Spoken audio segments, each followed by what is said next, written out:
Hello, everyone. Welcome. I am Dr. Heidi Rula, the Integrative Oncologist here at Ironwood Cancer and Research Centers, and I want to welcome you to our talk entitled Let's Talk About Sex. Today, we're going to really kind of cover a very important topic that maybe does not get the attention it needs in terms of just having patients be able to have some resources to have discussions about things that are really troubling them, and they might feel uncomfortable having these conversations. So today's talk is about restoring sexual health for women after cancer treatment. And this is part one. We're going to talk about addressing the physical causes of sexual dysfunction. And then in part two, you can kind of log in to that Lunch and Learn section that we will have also on our YouTube channel. But that really is going to discuss some of the kind of emotional, psychological impacts of issues with sexual health after cancer treatment. So today we're going to talk about why sexual health isn't so important and why we need to be having these conversations. What is sexual dysfunction? How is it defined? Talk about some of the underlying causes to these sexual problems, and then we're going to review how to treat some of these sexual issues. So that is really kind of our focus of today's talk. As an integrative oncologist, sometimes patients are either unaware of our services over here in our supportive care services department. They may not understand what integrative oncology is all about, so I like just to give a little overview of that. In general, my description is that we are here as a support to our cancer patients through all phases of their cancer treatment. But we really kind of provide that patient-centered support that really looks at overall health and healing. We take into account that whole person with mind, body, and spirit all being addressed. And we look at bringing in evidence-based therapies, both the conventional medicine world as well as from evidence-based therapies from other healing systems, such as naturopathic, homeopathic, traditional Chinese medicine. All of these, again, working to optimize health in the healing process. So the integrative medicine really is kind of where this whole subspecialty of integrative oncology came from. And integrative medicine is really that about kind of whole person care, combining those evidence-based therapies, whether they could come from the conventional or the alternative medicine world. We do look for evidence-based therapies, and so we generally incorporate things where we do have evidence kind of focusing as to what may be efficacious and safe. But in integrative medicine, again, sometimes we use very conventional tools like surgeries and medications and things like that. But sometimes, we look into some of these other, healing systems that might involve kind of the use of nutritional supplements, energy medicine, just mind-body therapies. All of these can play a role in supporting a patient in addressing their health goals. So kind of back to our conversation today on sexual health. Why is this such an important conversation? Well, we know that sex is a way for us as humans, to connect and restore, some normalcy in life, post a cancer diagnosis. A lot of times, individuals going through cancer treatment might have put their sex life on hold as they may not feel well and they're under a lot of different stressors. And so kind of once cancer treatment is done, it can be kind of part of that process of restoring overall health. And restoring some normalcy to relationships with your intimate partner. But really, sexual health is important not just because we really find intimacy to be an important part of relationships, but it really kind of goes beyond that in terms of its impact on health. We know that individuals who have gone through cancer and now are experiencing issues related to sexual health that they may not only have issues with kind of their intimacy and their relationship, but they are also known to have problems with higher rates of depression, that they may also just report just an overall lower quality of life. So that really kind of drives home the importance that quality of life is impacted with the state of someone's sexual health. So in order to really help restore and optimize quality of life in the post-cancer treatment phase, we really need to give sexual health the attention and the priority it needs for individuals to be able to come to a place where they can really optimize their sexual health. So what is sexual dysfunction?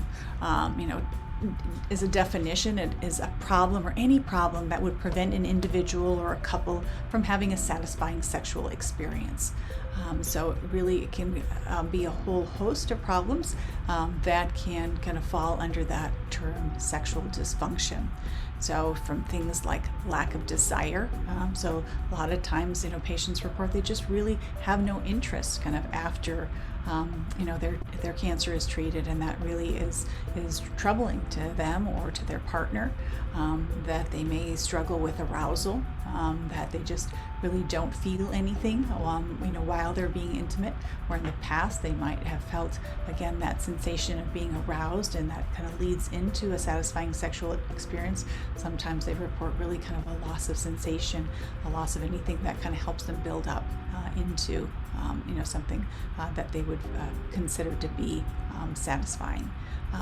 Sometimes orgasm can be a problem, that the ability to achieve an orgasm, or sometimes it can be just the quality of the orgasm has changed, where it no longer is as satisfying as it was prior to being treated for cancer. And sometimes pain. Pain can be a big part of the picture, especially if any kind of hormonal therapy was involved. A lot of women are on some of these hormone blockers that change the level of moisture in the vagina, or if any kind of surgery or pelvic radiation may have done. Certainly that can lead to having discomfort with sexual relations. We know that in terms of the who really does this impact? Well, when we look at the issue of kind of just sexual problems in the general population, we would say that about 40% of people report that they have some kind of struggle with their sexual health. But when we look at that number in kind of cancer patients, we see that number climbs to 70% or higher. So that is really a majority of cancer patients reporting that they struggle with some form of sexual dysfunction, after their cancer diagnosis.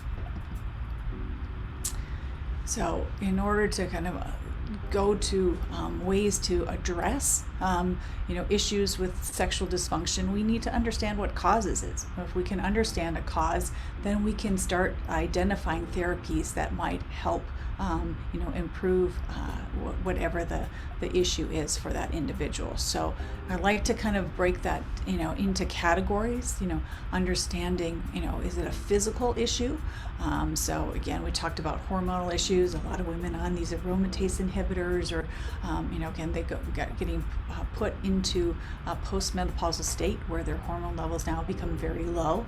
Well, that can have an impact on the tissue quality of the vagina, the clitoris, and that can all lead to some issues with satisfying sexual experience. Menopause, obviously, a lot of times after a diagnosis, whether it be the ovaries were removed and you were put instantly in, or you were put on some type of medications that really kind of shut down ovarian production, that a lot of times, after, or even chemotherapy, can put a woman into menopause with those medications kind of turning off, ovarian production. So certainly kind of going into menopause can be part of the reason why sometimes sex becomes unsatisfying and a problem. So obviously menopause itself, with symptoms like hot flashes, night sweats, mood changes, can really make it a problem to be able to experience a satisfying sexual life. Anatomical changes, so certainly any kind of surgery that might alter the body can sometimes, number one, start changing where, women sometimes after breast surgery, the breast no longer will be something that can help with arousal. They might kind of lose, any kind of sensory, feedback for you, and so sometimes losing that can be an issue. Again, any type of surgeries or things like that can lead to discomfort. And then there's the psychological, right? So again, sometimes just being under stress, being anxious, being depressed, that it can cause a significant damper, on your interest in being sexual. And then just the comfort with your body after the body has gone through changes. A lot of women may not feel as comfortable, being, naked or, sharing their chest after kind of breast surgery. Again, sometimes just not feeling comfortable with how the body has changed, after going through cancer treatment.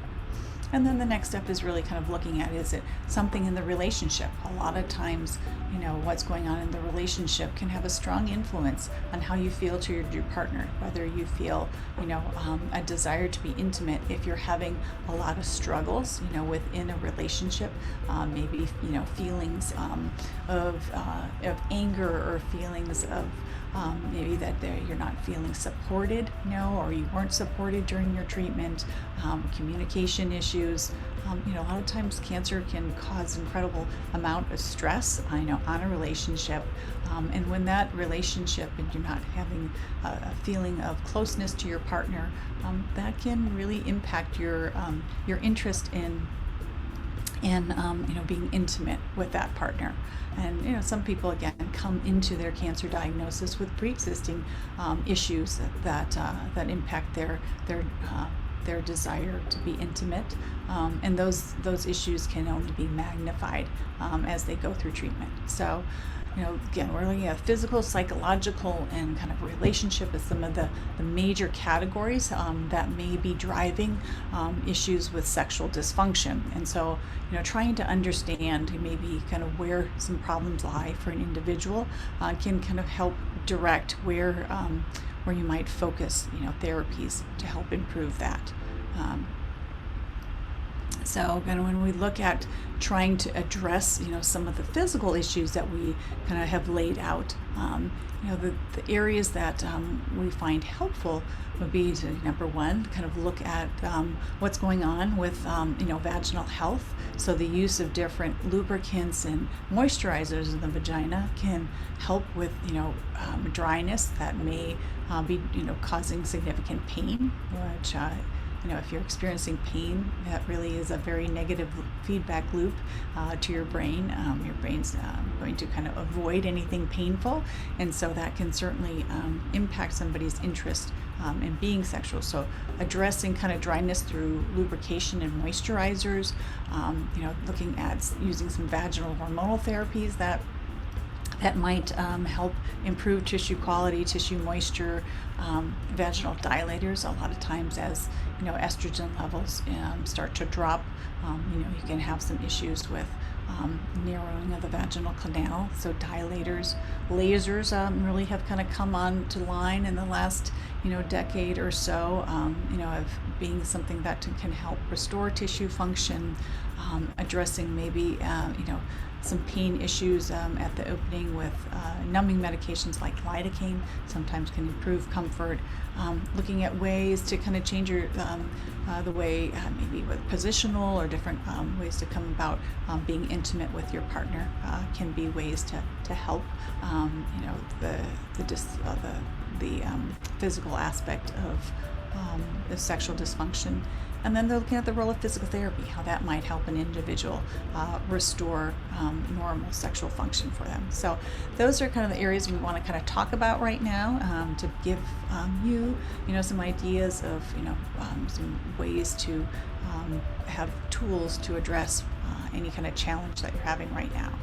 So lubricants, I think are usually the foundational thing that we start with anytime we feel like, vaginal dryness is playing a role.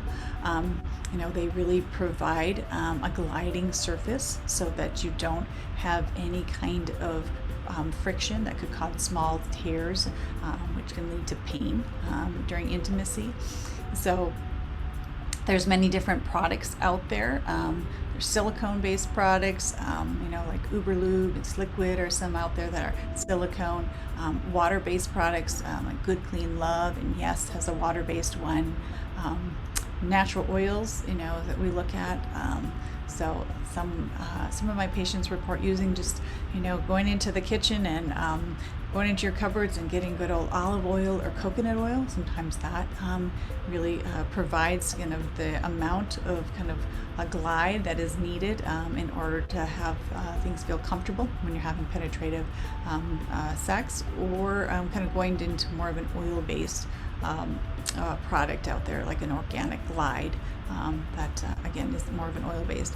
I would say that most of my patients are going to find that either the silicone or the oil-based products are going to have a little bit more staying power. I find sometimes when patients are using water-based products that they seem to, work, in the first few minutes or so of being intimate, and then they just seem to kind of dry up, and it feels like there's nothing there working for them anymore. So, the only caveat I say is that with oil-based, you don't want to, if you're using any kind of vibrators or any kind of sexual toys or anything like that in your sexual act, then you want to, avoid the oil-based, because they can break down some of the surfaces of these things like vibrators. But otherwise, I would go ahead and use more of these oil-based or silicone-based. I guess the other caveat too is using any kind of condoms, potentially. If you're using oil-based, it could cause the condom to degrade. So otherwise, again, I would try to go with something a little bit more lasting when we talk about lubricants.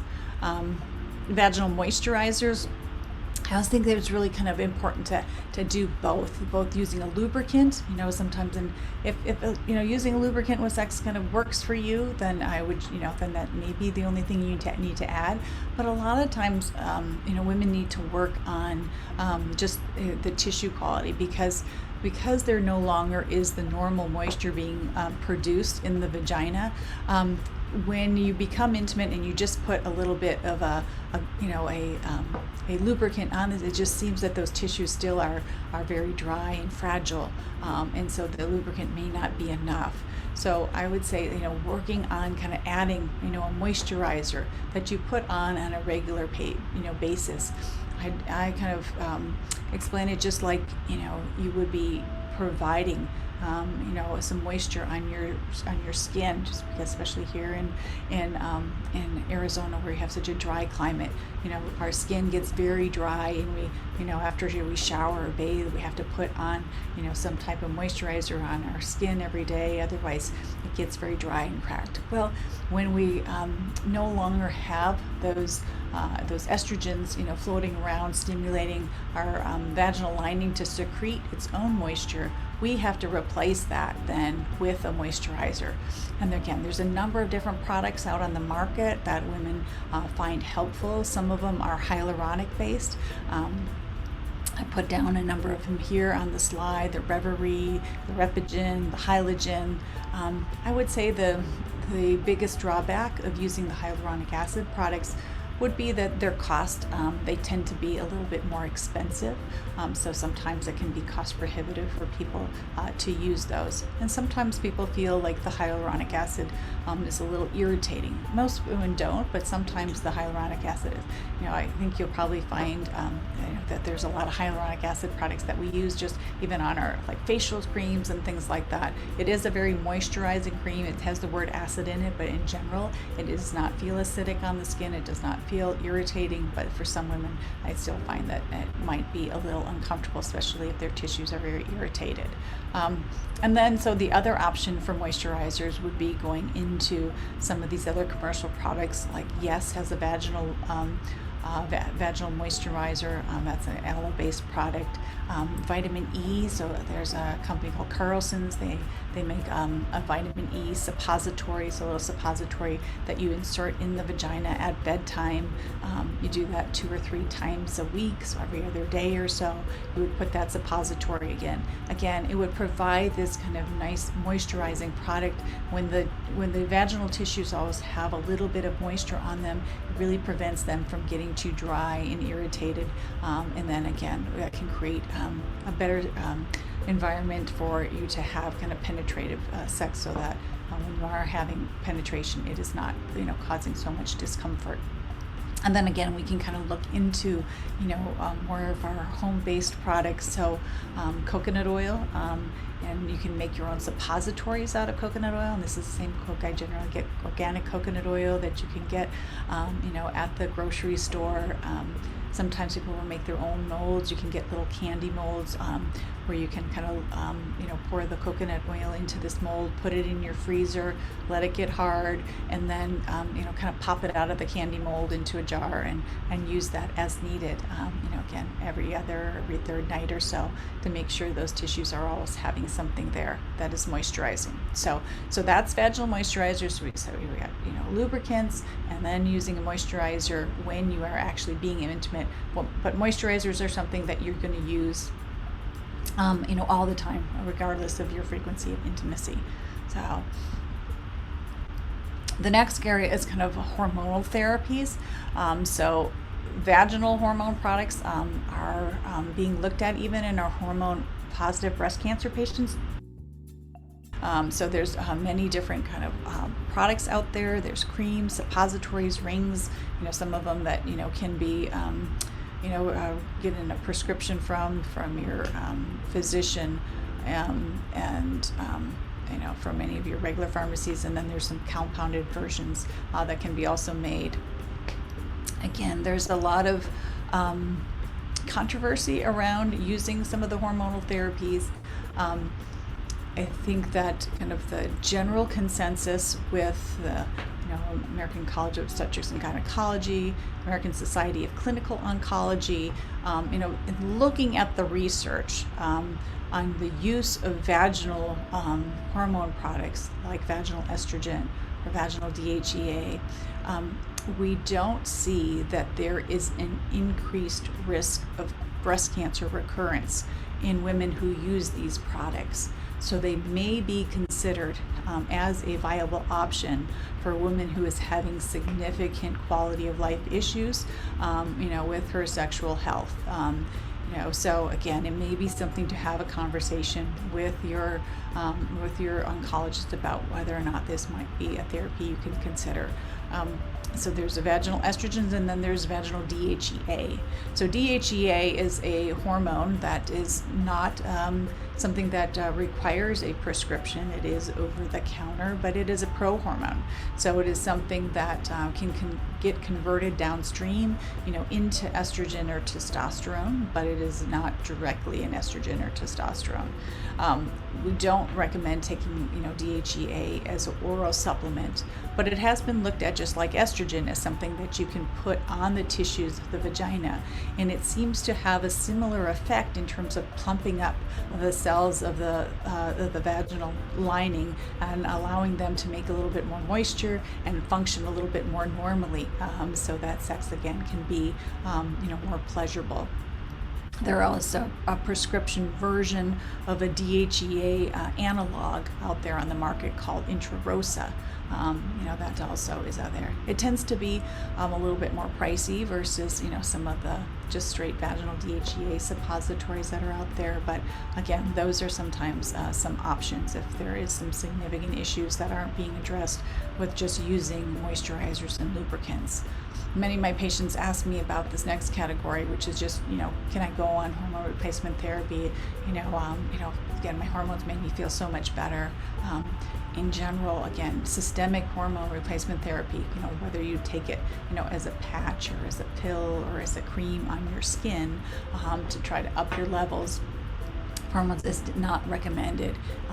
Systemic therapy has been associated with a significantly increased risk of breast cancer recurrence, up to 2.5 times risk for stage 1 breast cancer patients if they're using a systemic hormone replacement therapy product. In terms of women who have triple negative non-hormone cancer, it certainly is a conversation to have. Again, you try to limit hormone replacement therapy in any woman that might be at increased risk for developing a hormone-based cancer. So it is something that would have to have a conversation as to whether or not that's a safe thing for you.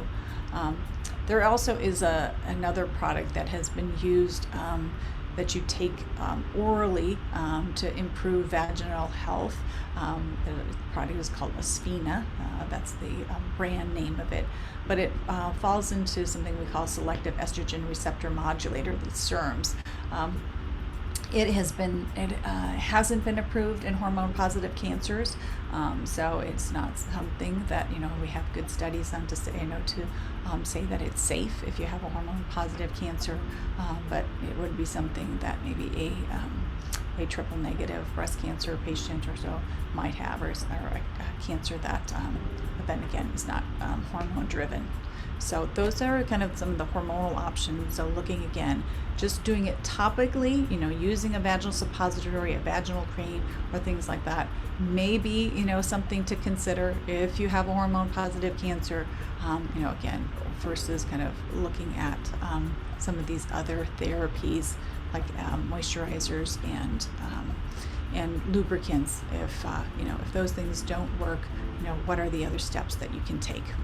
So there you go. The other kind of area we can look at for addressing pain is to really look at the pelvic floor. Sometimes the pelvic floor is that set of muscles that really are at kind of holding our whole lower pelvis together with the musculature, and so that's where our bladder sits, and all of those things are very impacted by the pelvic floor.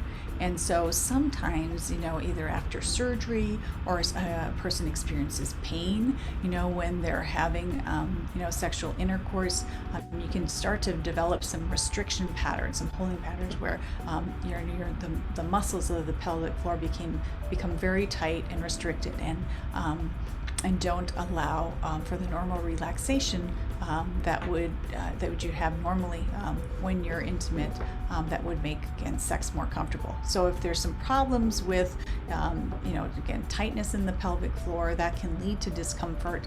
And so working with some type of therapist who specializes in the pelvic floor can be a way at addressing some of these areas of maybe noted spasm, where those things can be identified, and then things like biofeedback, positioning, in different exercises can help a person again to be able to relax that pelvic floor again, which can improve the comfort during sexual intercourse. The other one that a lot of women are familiar with is kegel exercises, and kegel exercises really go a long way to improving the function of the pelvic floor. The contraction and relaxation of those muscles can really support not only urinary health. Can sometimes after estrogen levels drop, you can start having a little bit of leakage, urinary leakage, and things like that. And working on doing these kegel exercises and improving the pelvic floor can help again strengthen those muscles so that you can have some improved urinary continence. It can also play a role in moving those vaginal tissues, again, which can lead to improved kind of blood flow to that area and improved sexual responses, just a more satisfying sexual experience if somebody kind of, again, works on kind of exercising that area to affect muscle movement, tissue movement. So I think it's kind of good for every woman to kind of understand a Kegel exercise and how to do it. And so again, here we got just a little highlight of those benefits. So how do you do a Kegel exercise? If you're listening to this talk right now, you might want to try it. But, I always say kind of identify what your pelvic floor muscles are. You can do it by just, trying to kind of hold up those muscles, just like if you're urinating and you need to stop the flow, of your urine. You kind of contract those muscles. Well, those are the muscles you want to be, working with during a Kegel. So you want to first start out and you want to take a breath deeply in through your nose, and you want to keep that muscle really relaxed when you breathe in. And then as you exhale,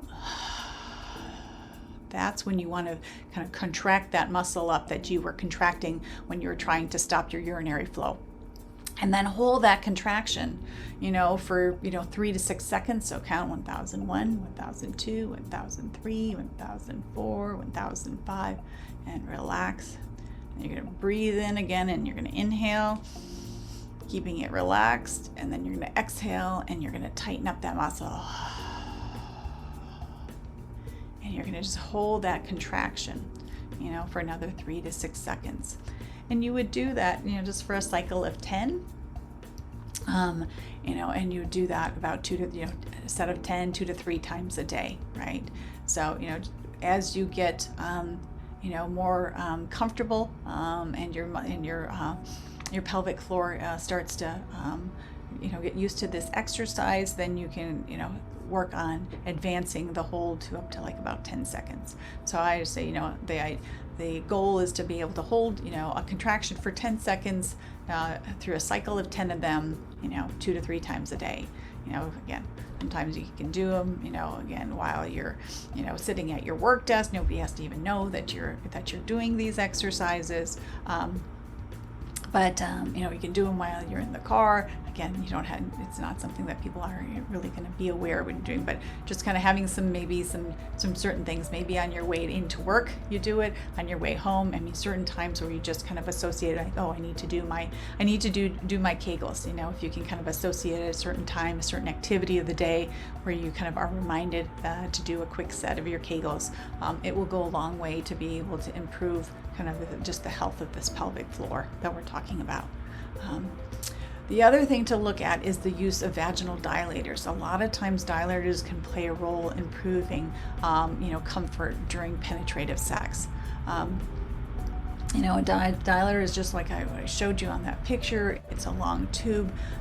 The reason we're using that is we need to sometimes stretch those tissues. When a woman's hormones level drop, again, those tissues become thin, they start to shrink. The canal itself, the width of the canal, the caliber of the canal, again, starts to narrow. And so sometimes the insertion of a penis in the vagina can really cause a lot of stretching and tearing. And so that stretching and tearing can cause a lot of pain, and that can really make sex a no-go, for a woman. So, working on kind of keeping those tissues dilated is important. And so, you can do that in a number of ways. You can either use kind of a formal vaginal dilator that you can, purchase, online on Amazon. These things are easy to obtain. That way, even using a full-size vibrator, that you can use. Again, that just kind of allows that the vaginal canal to be kind of stretched open a little bit, can be helpful, or just being sexual. We know that, the sooner you can kind of return to having penetrative sex, after cancer, I think, the more you, are active with those tissues, the better kind of health that you have. When you go a long time between, having any kind of penetrative or any kind of penetration of the vagina, it can start to narrow, start to thin, and start to be more uncomfortable with any kind of tearing occurs. So again, regular stretching, through either having regular sex, use of a vibrator, or use of some type of dilator is important. I think that, having, you can get some of these dilators that have a vibratory piece to it, or obviously your vibrators have a vibratory piece. A lot of times that can really help with the comfort and stretching of those tissues a little bit more than if there's no vibration associated with the dilator. So, the how-to of using a dilator is generally, you're going to start with a size that's comfortable. You're going to use a lubricant on it. You're going to insert it to a place where until you feel some discomfort, and then you're going to, again, just kind of back off a little bit, and you're going to do a kegel exercise around the dilator or the vibrator.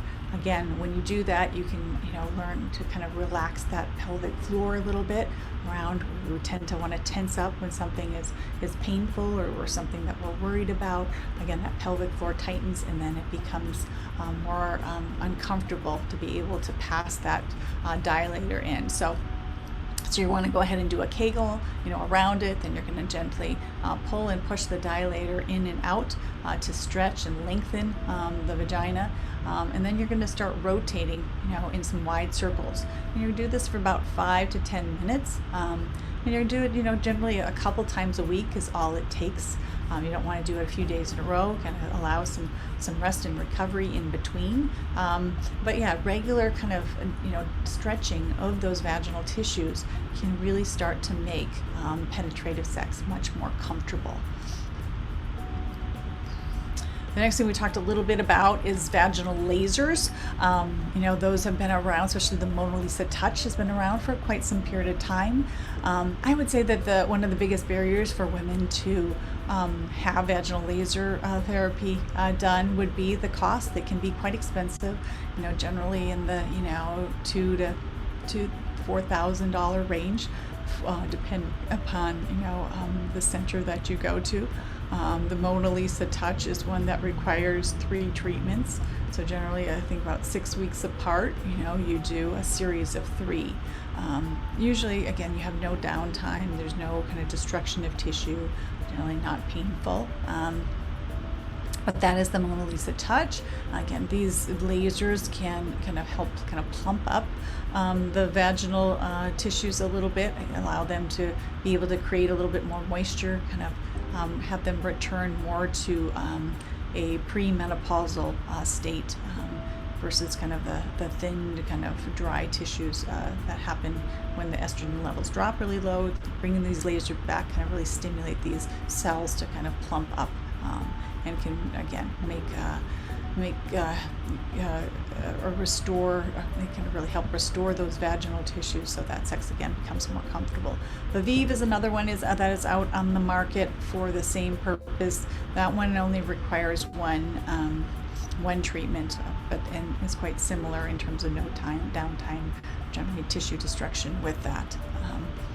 Not only can it improve the quality of the vaginal tissues, but there are some studies to say that it might help with urinary continence, so less likely to have leakage, when you cough or sneeze, of your urine.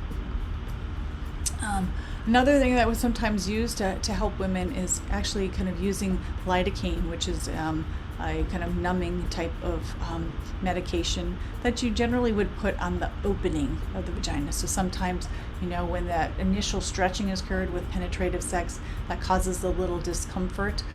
So sometimes putting a little bit of this cream on the opening of the vagina, at least 3 to 5 minutes before sex, allowed to work. In general, we would have a man use the condom on so that he wouldn't get this on the shaft of the penis, so that we don't lose sensation of the penis by using this product. But again, this would just go on the opening, of the vagina, prevent you from kind of experiencing pain as those tissues kind of stretch a little bit. Again, if we can knock out pain, again, a lot of times it can really help restore the pleasure that you can experience with being intimate. So finding therapies that, again, take care of pain issues can really, do a lot to restore satisfaction with sexual activity. So again, I think a lot of times if you're finding that, the things that you're doing just really still are not, turning around your discomfort, with intimacy, then looking at connecting with a pelvic floor specialist who can help you and really sometimes even just at home, trying different positions, just the way that the penis enters the vagina, the angle and things like that.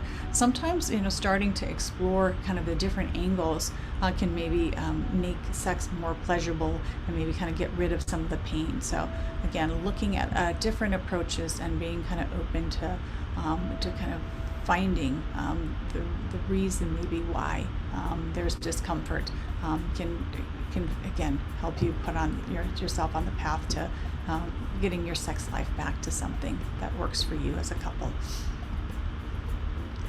The other topic I think that is so important is loss of sex drive. Again, we hear that quite commonly after cancer treatment is done, or sometimes during cancer treatment. A lot of patients that say, I have no libido. Well, obviously when you're in the middle of treatment, there's a lot of reasons why you might not have libido.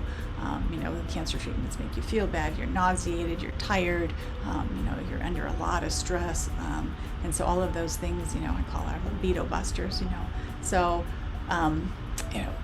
afterwards, though, when all of those things are starting to quiet down, sometimes women still find that they have no interest in being intimate again, and sometimes that can be quite distressing in a relationship because they really want to have that connection with their partner. So again, I think when we look at why is there an issue with libido, we have to kind of start looking at root causes again. Is it a medical issue? Is it related to kind of some of the hormonal changes that happen as you're kind of put through menopause? Is it a pain issue? Is it just fatigue? You have no energy and you'd rather just go to sleep than be intimate with your partner because again you're so exhausted. Sometimes that can be part of the issue, and so looking at what can be done to address those type of things. So we talked about some of the pain. I think that's really so important to get rid of any kind of pain that occurs when you are having intimacy, because that can really be a huge barrier to wanting to be intimate again. Or then looking into that other cause. Is it a kind of more in that psychosocial category? How comfortable are you with your body? Again, do you feel sexual? Do you feel sexy to your partner? Sometimes when you lose your hair, if you had breast surgery, you feel that again you no longer look like yourself. You may have some confidence issues where you don't feel like a sexual human being. Again, how is the health of the relationship with your partner? Do you feel like you have good communication? Do you feel open and loved and supported? Or does the relationship need to have some work to really kind of restore some health in the relationship, so that can translate into wanting to connect on such an intimate level with this partner? When we have resentment, anger, those type of things, sometimes again we're not going to want to go to that deepest level of connection when being sexual, and so there that can impact a person's libido.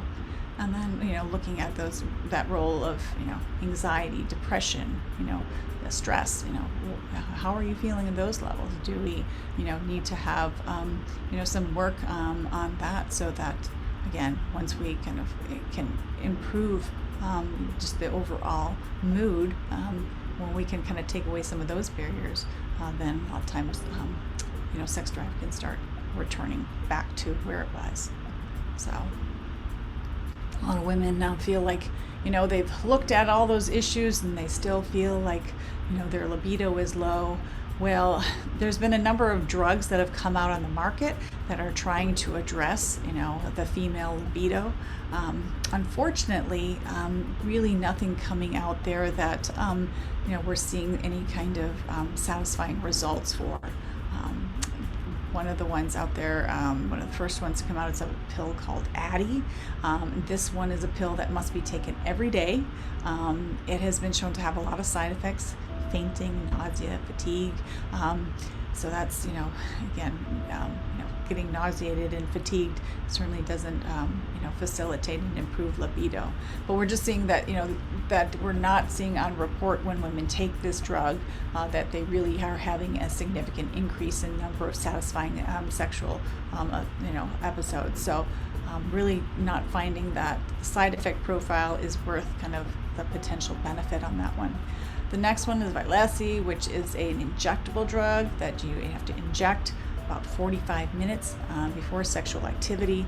Again, a lot of side effects, and still not a lot of positive outcomes really showing that it increases a woman's satisfaction with being sexual. And then another one that is looked at is Viagra. It has been approved by the FDA for men, but not for women. It does not really alter libido, but it can help with the arousal state. So generally when a woman gets aroused, she gets a little bit more vaginal moisturizer, a little bit easier to have an orgasm, and so there may be some benefit on that level for Viagra in women. But again, it has not been approved by the FDA at this point for women. And then, obviously, there's a lot of different supplements. If you've kind of walked down the supplement aisle, for women's health, you might see a number of these, on the shelves. Tribulus is a herbal product. Dose is 7.5 milligrams a day. It has shown some benefit improving libidos in some small studies. It could have an impact on blood pressure, and it could potentially lower blood sugar, and it may interfere with blood thinners, so you have to be careful on that level. Maca is another very common one. We'll see sometimes it's incorporated in a blend for kind of women's health. It's been looked at for libido, stamina, menopausal symptoms.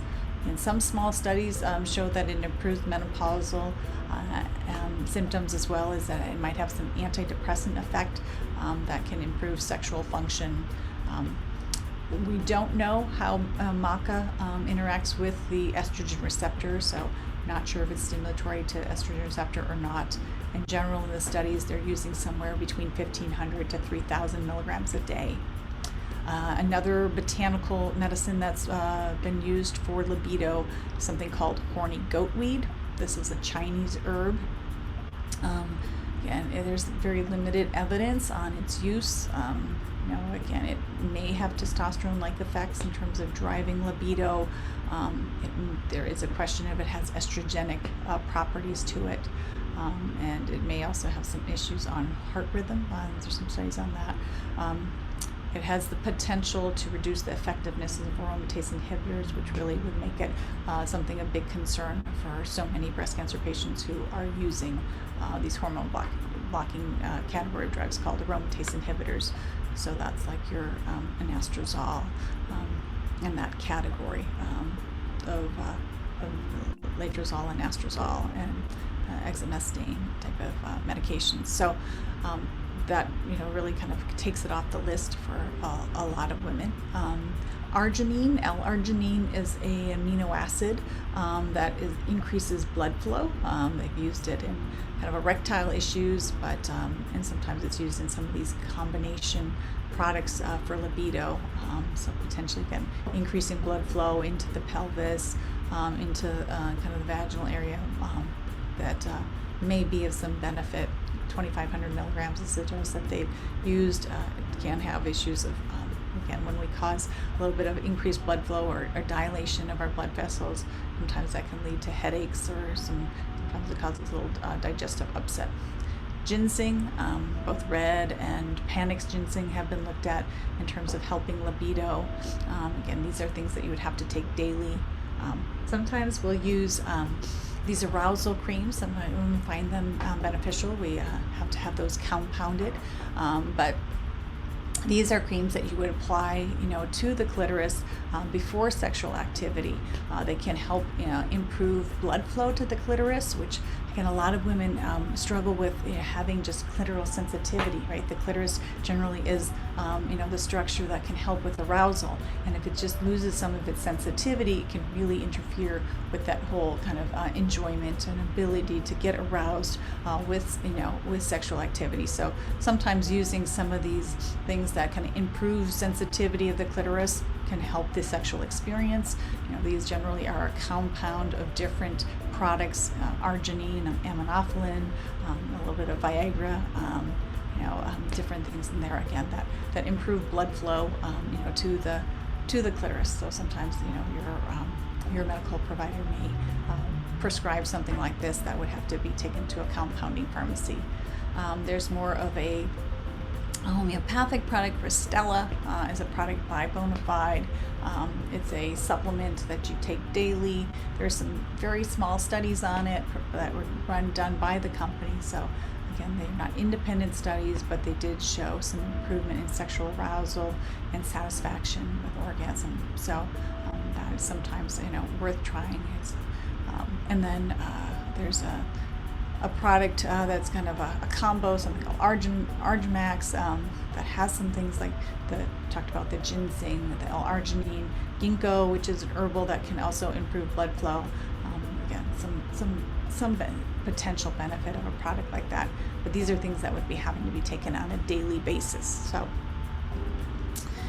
So again, I think it's very important, that we have these conversations about sexual health and the cancer survivor. So many of our cancer survivors struggle with kind of restoring this aspect of their health. And a lot of times there's, not a comfort level with having these conversations. Sometimes it's the discomforts on the patient side. Sometimes their provider might not feel that comfortable, having these discussions.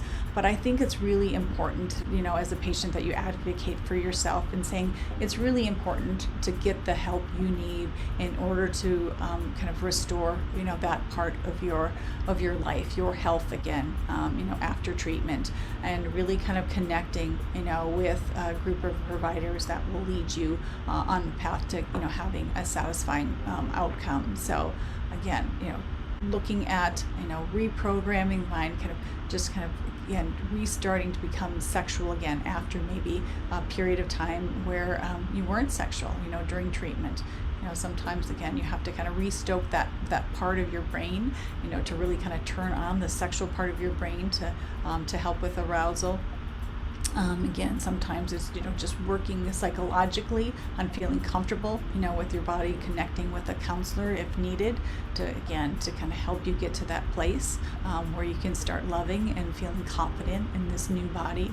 And then communication, communication with your intimate partner is so important. Really starting to learn how to use this new body. It's maybe different than the body you had prior to your cancer diagnosis.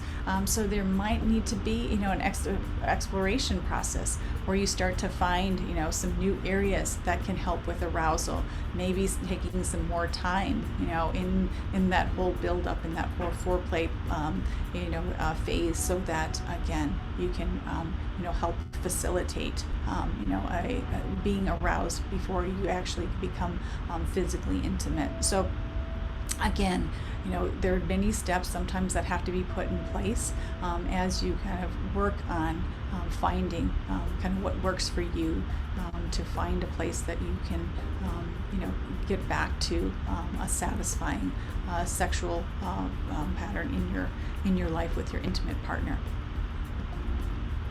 I just put a few resources out here. The American Cancer Society has some good resources on their website, and so I encourage you to take a look at those.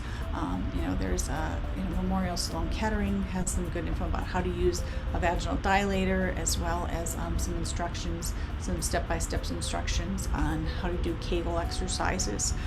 And again, start having those conversations with, whether it be your oncologist, your gynecologist. Again, here in Integrative Oncology, these are conversations I have with our patients, but really advocate for yourself and kind of speak up so that you can get the help you need to be able to restore health in your sex life. So anyway, thank you for joining me today in this conversation.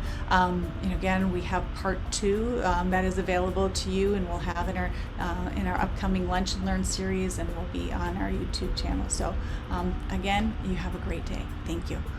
We hope you enjoyed this session. There will be a replay of this Lunch and Learn on the Ironwood YouTube and social media channels. For more information regarding our supportive care services, classes, and events, email us at wellness@ironwoodcrc.com. Thank you for spending time with us today.